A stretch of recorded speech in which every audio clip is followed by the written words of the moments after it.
আসসালামু আলাইকুম। আমার বলার কোনো ভাষা নেই, কিভাবে শুরু করব সেটাও বুঝতে পারছি না। আমার মতো সারা দেশের লোক আজকে হতবাক। এরকম একটা কাণ্ড হতে পারে আমরা কেউ কল্পনা করিনি, কারো ধারণার মধ্যে ছিল না। কিন্তু এই অবিশ্বাস্য জিনিস আমাদেরকে হঠাৎ করে গ্রহণ করতে হয়েছে। মাইলস্টোন স্কুল অ্যান্ড কলেজের যে দুর্ঘটনা, প্রশিক্ষণ বিমান বিধ্বস্ত হয়ে এই কচি শিশুদের উপরে ঝাঁপিয়ে পড়ল, আগুনে পুড়ে মরল। মা বাপদের আমরা কি জবাব দেব? কি বলবো তাদেরকে? আমরা নিজেদেরকে তো জবাব দিতে পারছি না। অজানা শিশুদের মুখ সবার চোখে ভেসে উঠছে। সারা জাতি হতভম্ব, বাক্রুদ্ধ, শোকাহত বললে খুব কম বলা হবে। এই দুর্ঘটনার রেশ এখনো কাটেনি।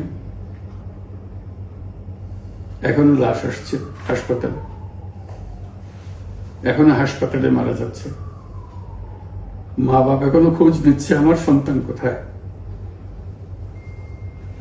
তাকে আর কোনোদিন চেনা যাবে কিনা। যাদের লাশ দেখছি তার মধ্যে আমার সন্তান আছে কিনা পৃথক করার তো কোনো উপায় নেই। এরা আমাদের সবারই সন্তান,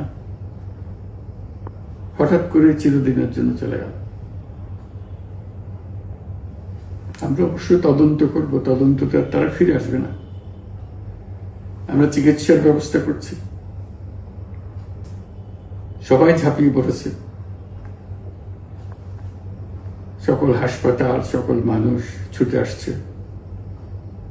আমরা সবার কাছে অনুরোধ করছি, হাসপাতালে ভিড় করবেন না, কারণ যারা আহত তাদের জন্য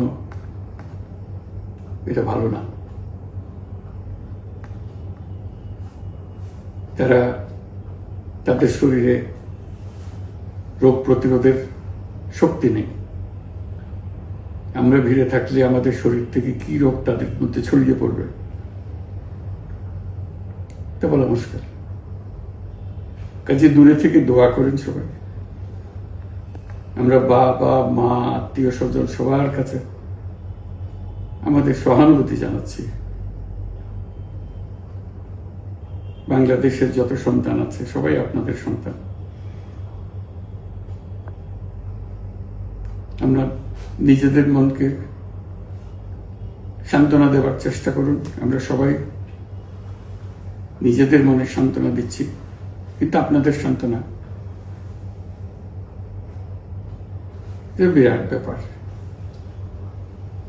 আপনাদের সঙ্গে, আমরা সবাই আপনাদের সঙ্গে আছি, জাতির সমস্ত লোক আপনাদের সঙ্গে আছে। আমরা তাদের জন্য শোক দিবস ঘোষণা করেছি। আগামীকাল শোক দিবস। আমরা সবাই মিলে তাদের কথা স্মরণ করব, তাদের আত্মার শান্তি কামনা করব। আজকে থেকে সবাই তাদের আত্মার জন্য, তাদের রুহের জন্য মাগফিরাত কামনা করব। আল্লাহ আপনাদেরকে শান্তি দিন। আমাদের জাতির সবাইকে, যারা এই দুর্ঘটনায় বিধ্বস্ত, সবাইকে আল্লাহ শান্তি দেন। তাদের জন্য দেশবাসী সবাই আমরা দোয়া করছি। আল্লাহ এই শিশুদের জান্নাতবাসী করে। খুদা হাফেজ।